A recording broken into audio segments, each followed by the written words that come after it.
Hello students.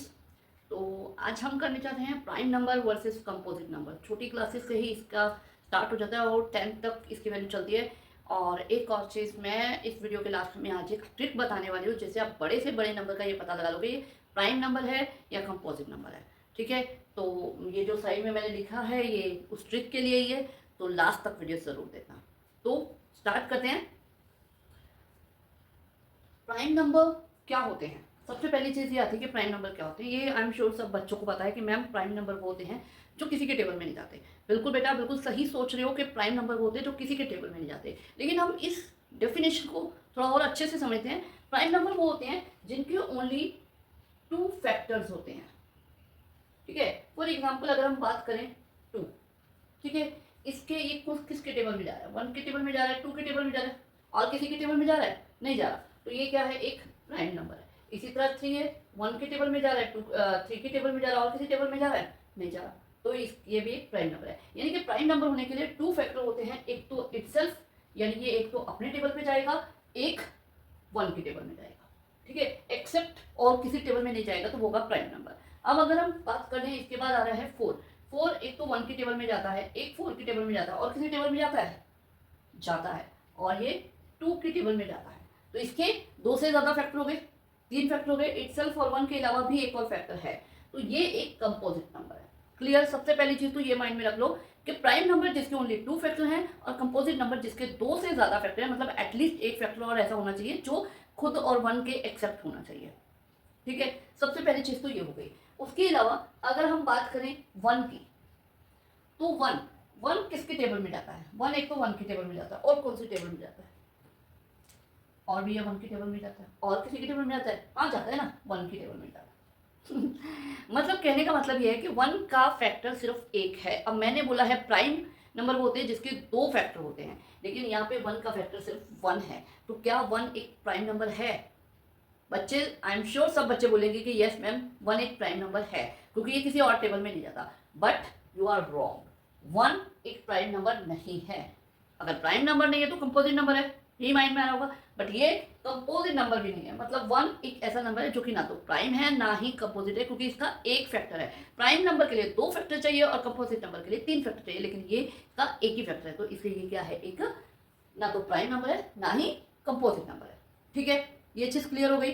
अब अगर हम बात करें कि प्राइम नंबर्स देखने के लिए और क्या चीज़ें देख सकते हैं, देखो सबसे पहली चीज़ इवन नंबर जो होते हैं। इवन नंबर की डेफिनेशन क्या है? इवन नंबर क्या कहते हैं? इवन नंबर की डेफिनेशन यही है कि जो 2 की टेबल में आते हैं, यानी कि जो भी इवन नंबर हो गए, फॉर एग्जांपल अगर हम 24 ले लें, 56 ले लें, कोई भी इवन नंबर ले लें, तो उसका एक फैक्टर 2 तो ऑटोमेटिकली है। तो मतलब उसके 3 फैक्टर तो होंगे ही। 24 है, अगर इसका एक तो 1 के टेबल में जाता है, एक 24 है, एक 2 के टेबल में जाता है। तो यानी कि सारे इवन नंबर प्राइम नंबर है एक्सेप्ट 2 खुद एक इवन नंबर होने के बाद भी एक प्राइम नंबर है, क्योंकि सॉरी मैं पहले गलत बोल गई, सारे इवन नंबर कंपोजिट नंबर होते हैं।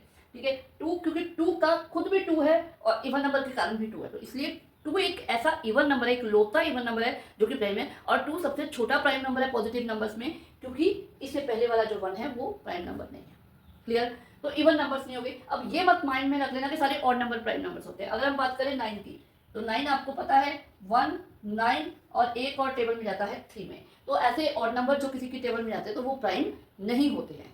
ठीक है, तो और एक चीज और, जिसके लास्ट में 5 आता है वो कभी प्राइम नहीं होता एक्सेप्ट 5 खुद तो प्राइम है, क्योंकि ये 1 और 5 के टेबल में जाता है और किसी टेबल में नहीं जाता। लेकिन अगर बात करें बाकी नंबर्स की, जैसे कि 15, 25, 35, 45, 105, 20005, लास्ट में 5 आ गया, या 25, लास्ट में अगर 5 आ गया तो वो 5 की टेबल में जाएगा।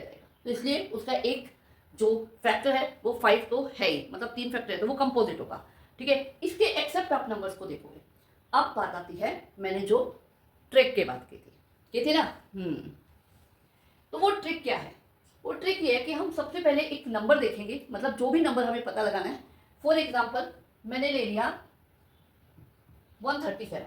अब 137 का हमें क्या देखना है कि इसके आगे वाला एक स्क्वायर नंबर पता ना क्या होता है? 4 4 जा 16, तो 16 एक स्क्वायर नंबर है। 5 5 जा 25, तो 25 एक स्क्वायर नंबर है, मतलब सेम को सेम से मल्टीप्लाई करके जो है। और ये मैंने स्क्वायर नंबर यहाँ लिखे हैं। तो हमें क्या देखना है, अगर मैं 137 का पता लगाना चाह रही हूँ कि ये एक प्राइम नंबर है या नहीं है, तो हमें क्या देखना है, इसके आगे वाला एक स्क्वायर नंबर देखना है क्या है 144, क्योंकि 121 उससे छोटा है, 144 आ गया। अब 144 किसका स्क्वायर है, ये स्क्वायर है 12 का, ठीक है। अगर हमारे पास ये स्क्वायर है 12 का, अब 12 से पहले वाले सारे प्राइम नंबर ले लो, 2, 3, 5, 7 एंड 11। अब आपको इस नंबर को सिर्फ इन नंबर्स के ऊपर चेक करना है। अगर ये इन नंबर्स में से किसी नंबर पे जाता है तो ये कंपोजिट होगा, अदरवाइज ये प्राइम नंबर है। आपको ज्यादा नंबर्स पे चेक नहीं करना, ठीक है। 2 के टेबल में जाने के लिए लास्ट का नंबर इवन नंबर नहीं है, तो इसलिए नहीं है। 3 के टेबल में जाने के लिए इनको ऐड कर लो, 1 + 3 + 7 ही आ जाएगा 11। वो 3 के टेबल में नहीं जाता, तो 3 के टेबल में भी नहीं जाएगा। 5 के टेबल में देखने के लिए लास्ट का डिजिट 5 नहीं है, नहीं जाता। 7 और 11 से हम इसे डिवाइड कर लेंगे, और ये इन दोनों टेबल्स पे भी नहीं जाता, इसलिए ये क्या है, प्राइम नंबर है। तो ये हो गया आपका ट्रेड, ओके। तो प्राइम वर्सेस कंपोजिट नंबर।